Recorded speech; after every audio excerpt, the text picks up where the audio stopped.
Herkese merhaba. Hiç düşündünüz mü? Bugün doğan bir çocuğun ileride yapacağı mesleklerin %65'i henüz icat bile edilmedi.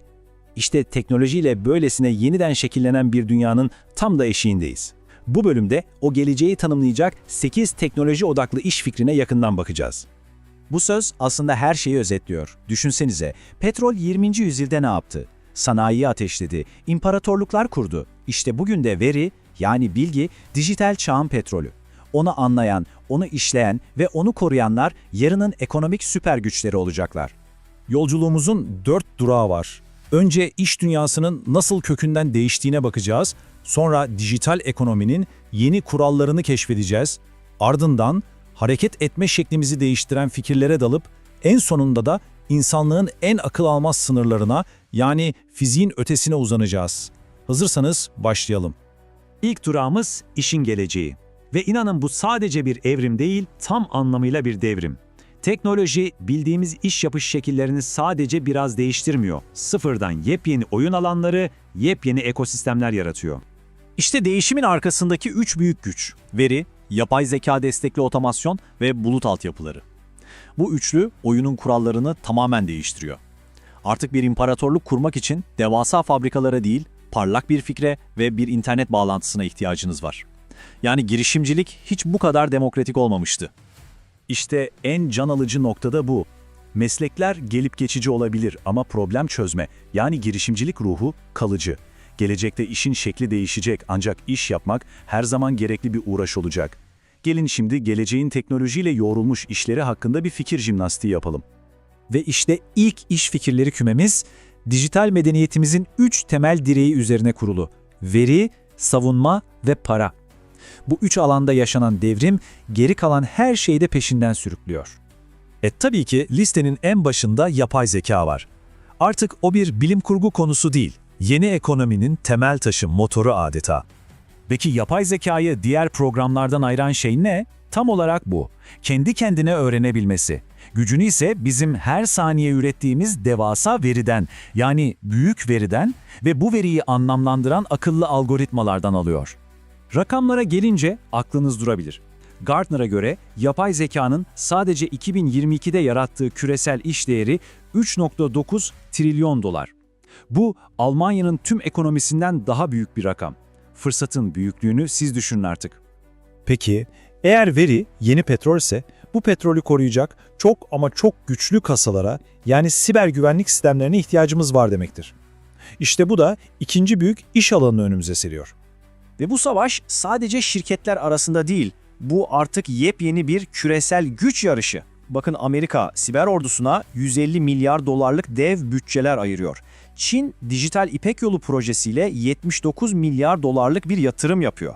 Yani siber güvenlik artık bir ulusal güvenlik meselesi.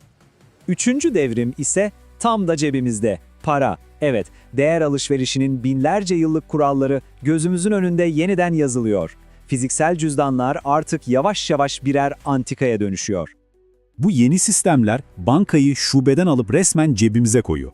Telefonumuzla ödeme yapıyoruz, kartlarımızı, kripto paralarımızı, hatta faturalarımızı tek bir merkezden yönetiyoruz. Bu paranın kişisel komuta merkezini yaratmak demek aslında.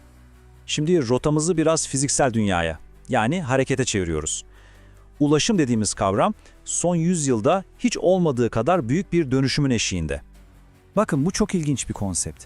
Tıpkı bir GSM operatörünün cep telefonları için bir ağ yönetmesi gibi, gelecekte otonom araç filolarını yönetecek dev ulaşım ağı operatörleri ortaya çıkacak.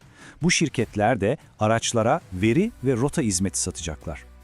Beşinci fikir belki de içlerinde en radikal olanı. Çünkü bu fikir araba sahipliği kavramının kendisini sorguluyor. Gelecekte bir arabaya sahip olmak yerine ona sadece erişmek yeterli olacak. Şöyle bir düşünelim. Geleneksel modelde bir servet ödediğiniz araba zamanının %95'ini park halinde geçiriyor. Yani sürekli değer kaybeden bir yatırım. Yeni modelde ise sadece kullandığınız kadar ödüyorsunuz. Ve daha da güzeli, siz kullanmıyorken aracınız sizin için çalışıp para kazanıyor. Bu ulaşımdan çok bir yatırım devrimi gibi. Ve şimdi en fütüristik, en akıl almaz bölüme geldik. Dijital dünyayı insan biyolojisiyle ve algısıyla birleştiren, sınırları zorlayan teknolojilere. Altıncı fikir, artırılmış gerçeklik. Yani dijital dünyayı alıp gerçek dünyanın üzerine giydiriyoruz. Bir düşünün, bir motoru tamir ederken talimatların gözünüzün önünde belirdiğini ya da bir mağazada gezerken ürün bilgilerinin havada süzüldüğünü. Bu artık ekrana bakmak değil, dijitalin içinde yaşamak demek. Burada kilit nokta etkileşim. Artırılmış gerçeklik sadece size bilgi göstermiyor, dünyayı interaktif bir oyun alanına çeviriyor.